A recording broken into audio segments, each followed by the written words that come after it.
خب اکثرا تا این مرحله میریم و مشکل از اینجا به بعد شروع میشه. این قسمتی که زخیم شده رو نباید کات کرد، باید با سوهان خیلی نرمش کرد. میبینیم من بیشتر روی گوشت کار میکنم به جایی که حتی وقتی میندازم زیر سوهانمو روی گوشت کار میکنم، نه روی صفحه ناخون که بخوام یه دیپش کنم یا صفحه ناخون رو از بین ببرم، چون از اونجا هوا میگیره و ناخون آسیب میبینه. خوب نگاه کردن خیلی مهمه ها. باید بدونین دارین چی کار میکنین. الان دیدین از روغن استفاده کردم. روسا از روغن یا از آب استفاده میکنن. شما اگه از آب استفاده کنین دیگه نیازی نیستش بعدش بشوره مشتری دستش رو خوب، ولی وقتی از روغن استفاده میکنین خیلی کار راحت تره، ولی باید خوب بعدش دستش رو با فرچه و شامپو کامل بشوره که این روغنا روی سطح نمونه موقعی که مواد میخوایم بذاریم. ببینید چقدر راحت تر شد، پوسته های ریز اینجوری خارج میشه.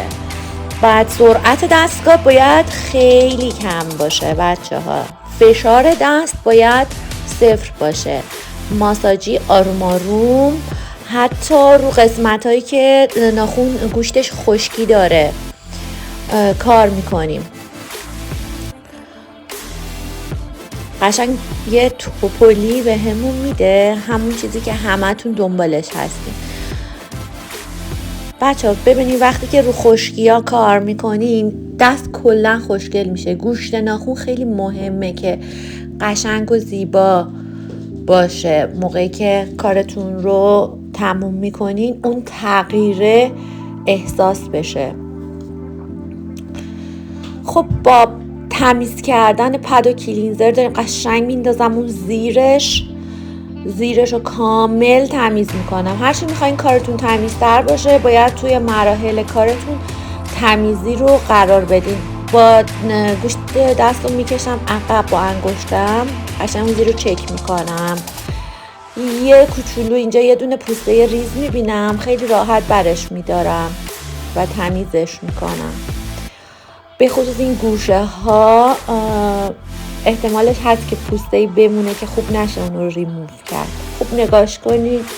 نگاه کردن مهمه که شما خوب نگاه کنید ببینید چی الان احتیاجه. اینجا یه خورده من کات میبینم، حالا برای سر سوهان یا قیچی بوده یا هر چیزی. خیلی آروم با همون فرزم که یه خورده روغنی هستش خیلی آروم با فشار دست 0 سعی میکنم آروم ماساژش بدم و اون پله پله شدن ریزو هم بگیرم.